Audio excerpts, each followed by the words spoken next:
Education Cabinet Secretary C.S. Julius Ogamba has called on striking university lecturers to return to work, assuring them that the government has released 2.5 billion cash shillings for the implementation of Phase 2 of the 2021-2025 Collective Bargaining Agreement, CBA. Speaking in Mombasa during the opening of a national conference on the status of pre-service teacher training and teacher employment, Ogamba warned that failure to comply with the court order directing lecturers to end the strike could lead to disciplinary action.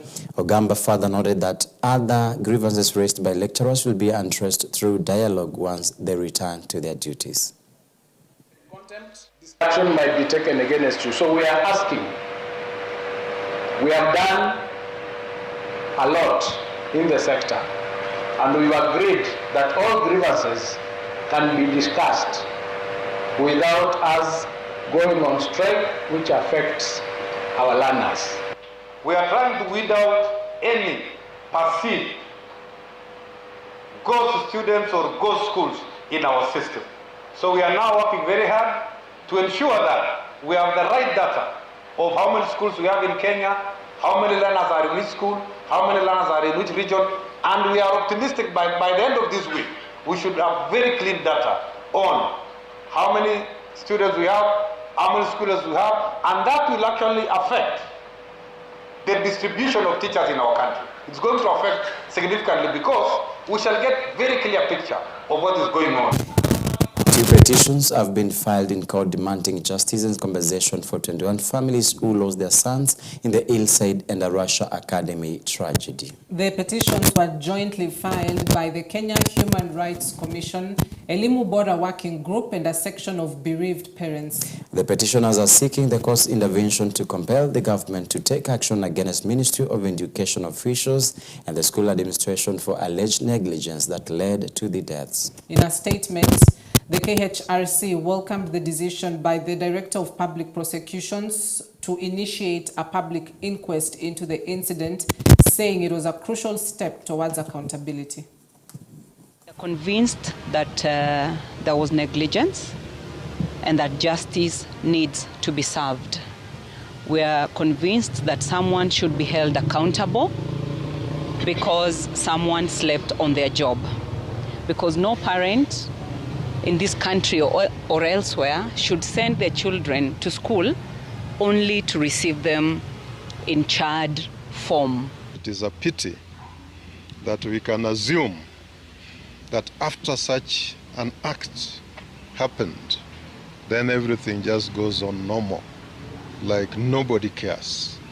We put it at the doorstep of the government that they have a right, they have a responsibility to protect the rights. Under the civil claim is where we'll be seeking the damages under the Fatal Accidents Act and the Law Reform Act for the lives that have been lost. And our suit under the civil claim mirrors the one that happened in the year 2001 in the fire that happened in Changuli Secondary.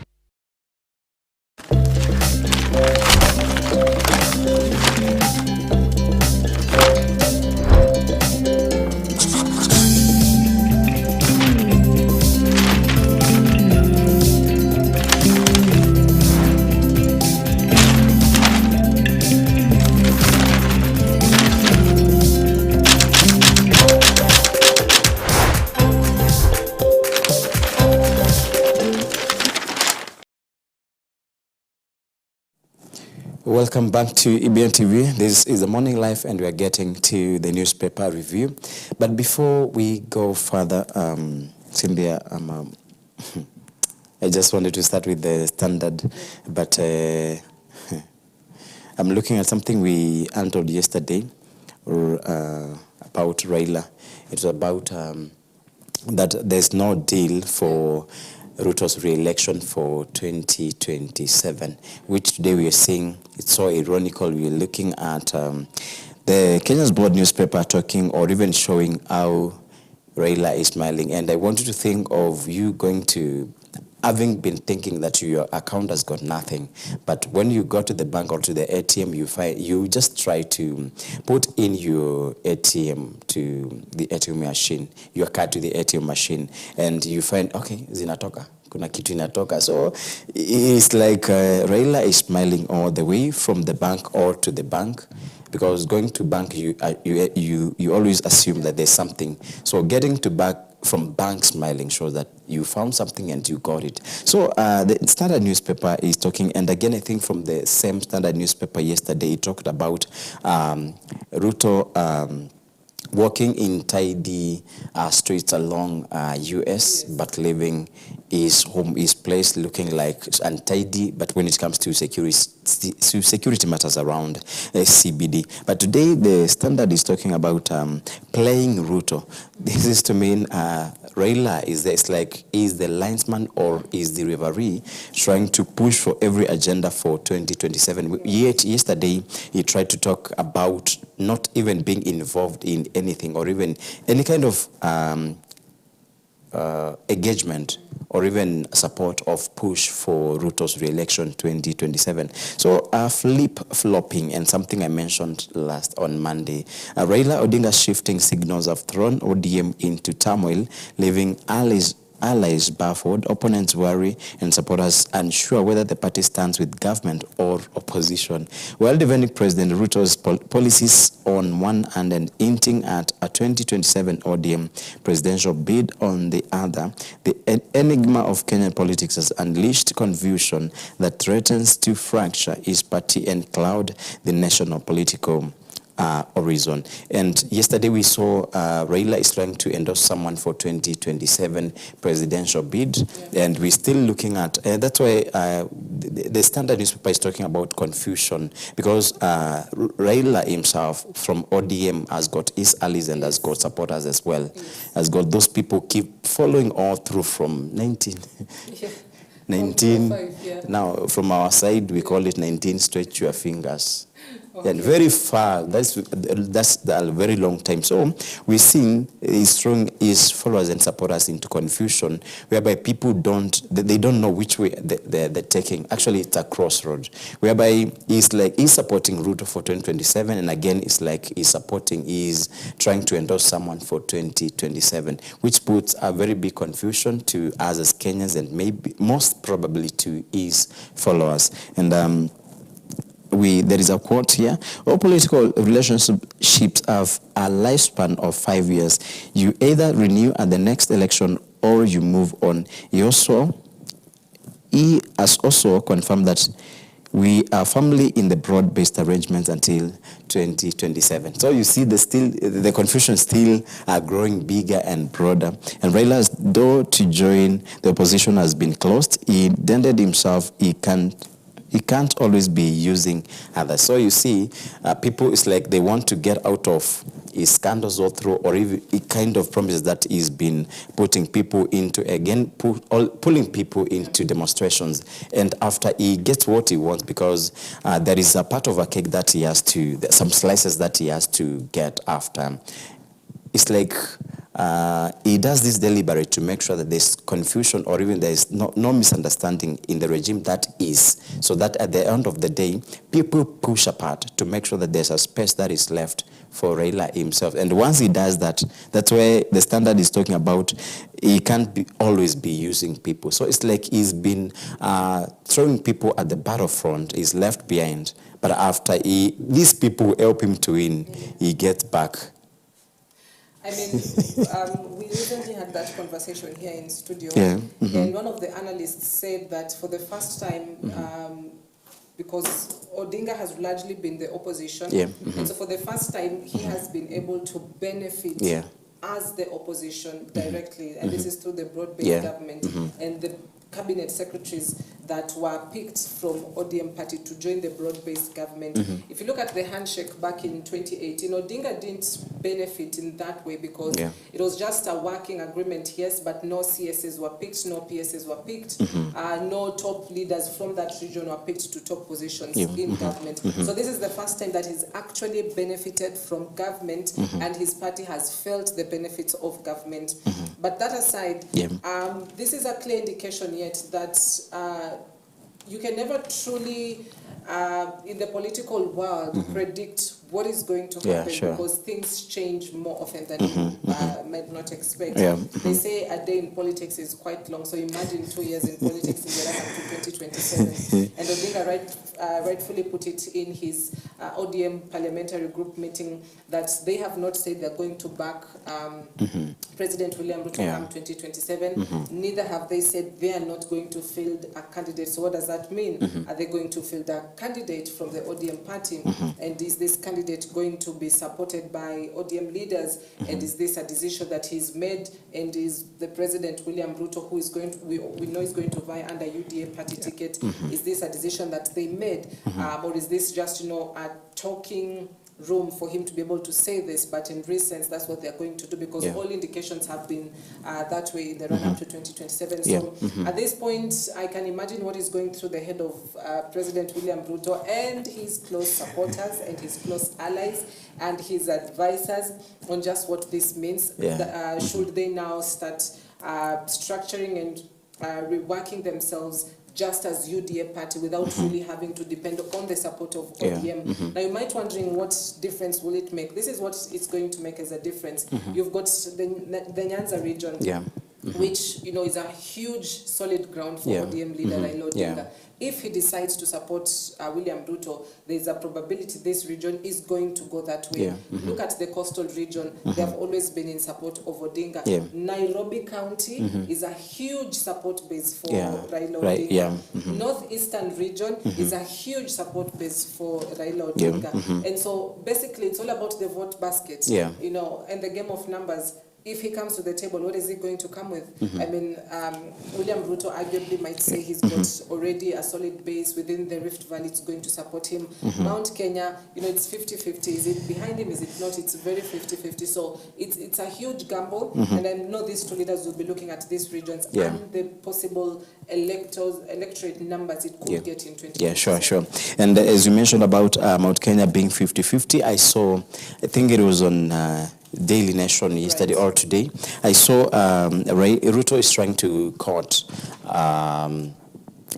his friends from Mount Kenya, and I think it's so significant and so convenient for him if he tries to go that direction, because if you caught every political friend from, and I think they have a bigger position around Mount Kenya region. So if you caught someone who is popular or who is popularly known in politics and has a bigger position in politics, I think, or has a bigger seat in politics, I think there is a way these people will there is a way Ruto will benefit from these people in that you have your following. So after I caught you, after we do what you're supposed to do, the deals that you're supposed to sign, and every agreement that we're making, you bring this you're following into me. So I think that would be a bit kind of significance to Mr. Ruto. But again, there is still a statement on where we're showing that Raila is not in opposition. So this to mean...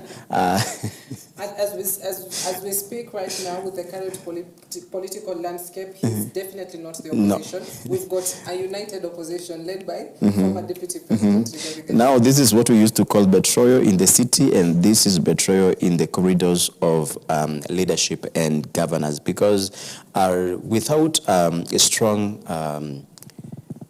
opposition in a country, I don't think whether we can go the right direction. And that's why simply we are seeing a lot of ghost workers around, because or even things that are not promises that are done, and even no matter how small they are or how little they are, we've never seen them come into completion or even into fruition, because I just promise and go because I want to woo people into me, so that when it comes to the other time, I still keep on winning their votes. So I think when you have a bigger opposition, and now Raila trying to take himself away from the opposition or his allies or his friends, I think it shows a very big betrayal, and which, in a way, someone can find cash from the... The biggest question is betrayal to who?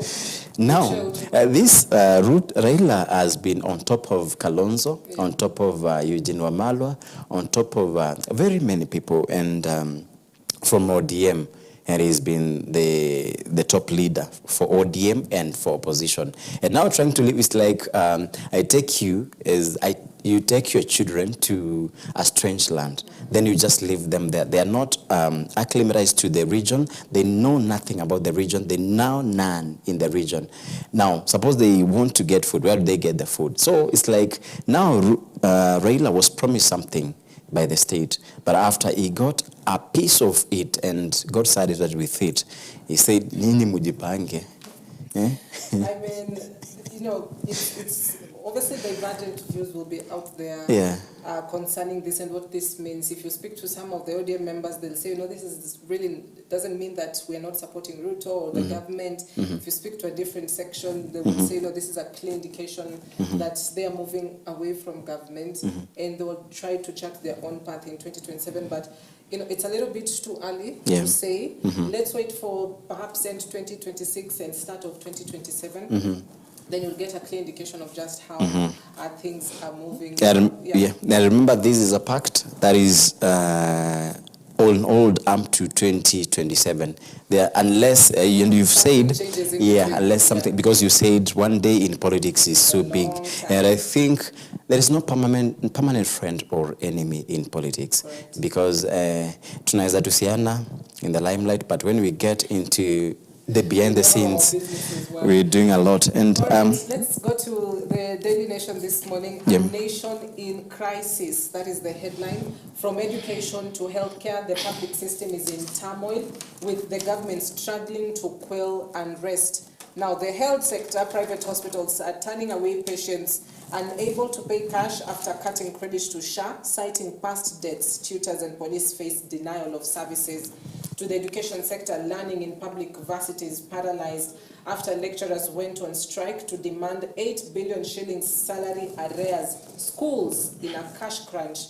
In the counties, thousands of employees are going without salaries, with the devolved units blaming the Treasury for delays in release of funds. So, a nation in crisis. That is the headline this morning that just paints a picture of various sectors and just some of the woes they are facing, and of course popularly the health sector, the education sector. And it's not just about lecturers striking. Talk about capitation to those universities, talk about capitation to schools, primary schools or secondary schools. We're also having the Kenya the JSS teachers as well, who want autonomy. They want to move away from being under the primary school heads or the post-primary education teachers, that is COPET. They also want their own, sort of autonomy, and they have threatened to strike if that is not fulfilled. So it is problems everywhere, and there is no good news really if you look at the Daily Nation this morning. And before we go to deeper into the same stories, I think there is something I don't know what Ruto is saying here. Not Ruto, but Raila. Before we get to this, Matiang'i in talks with the Uhuru Party leaders. Former Interior CS Fred Matiang'i met Jubilee officials yesterday ahead of... Okay, I had thought that Raila, Uhuru, I always confuse Ruto, Raila, because it was a pact that was made some good times ago. It was Uruto. So it's like someone may confuse, it's like it's one name.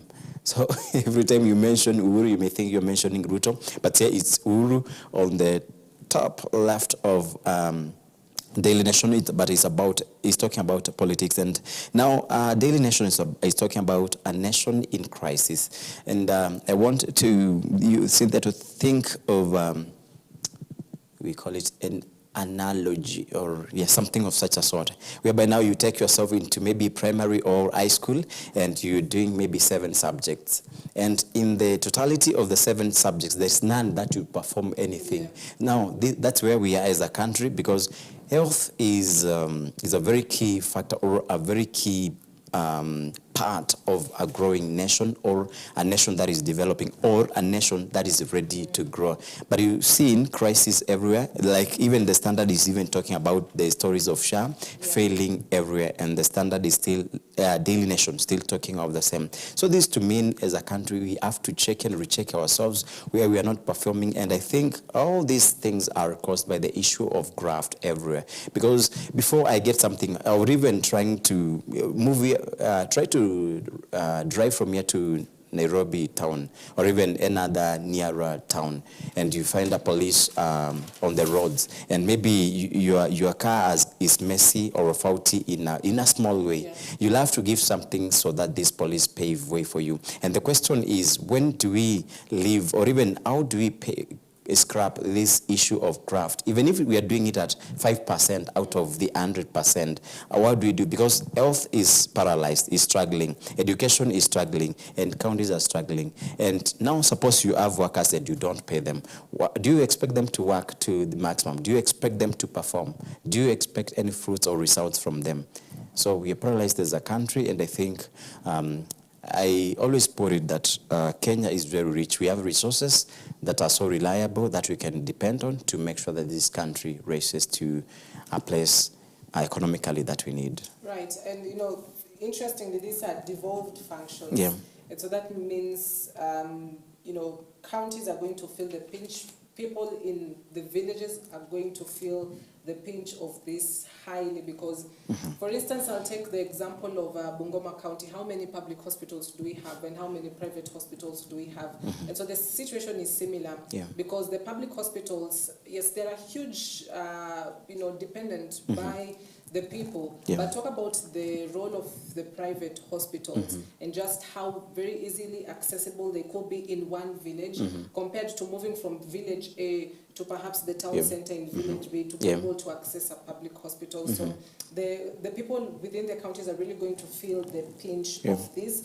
And the nation is in crisis, not just in health, education, counties, talk about the economy as well. You as the common mananchi are able to comfortably put food on your table. Talk about the unemployment crisis as well. There are so many people who are unemployed, who it's pushing them infrastructure. It's pushing them to frustration levels. Mental health is an issue.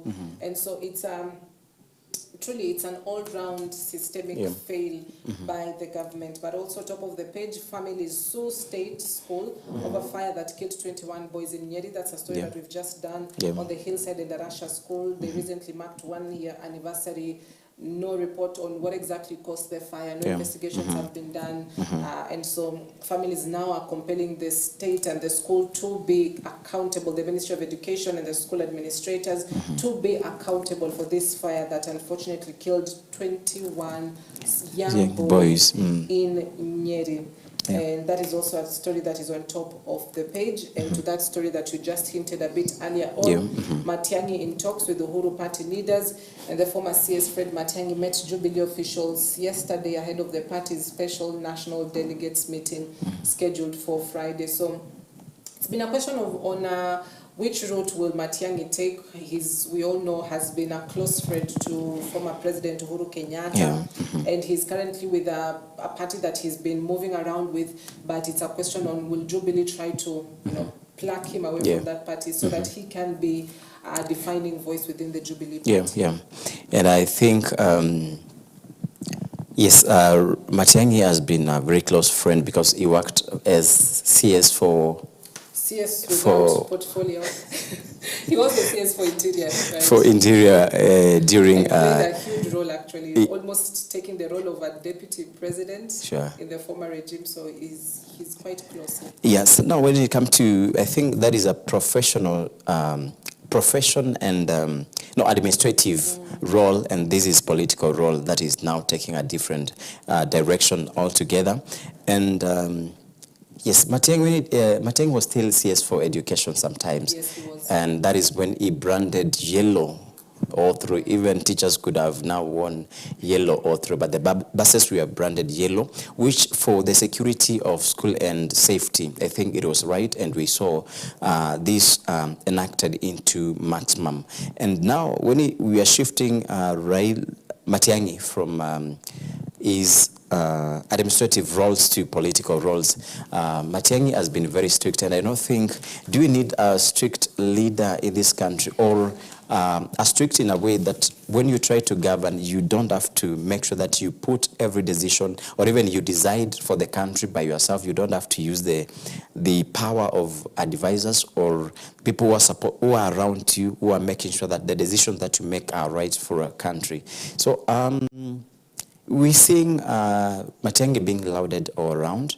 In other places, people are trying to say that Matiang'i won't make it to 2027 political bid, or even won't clinch the seat.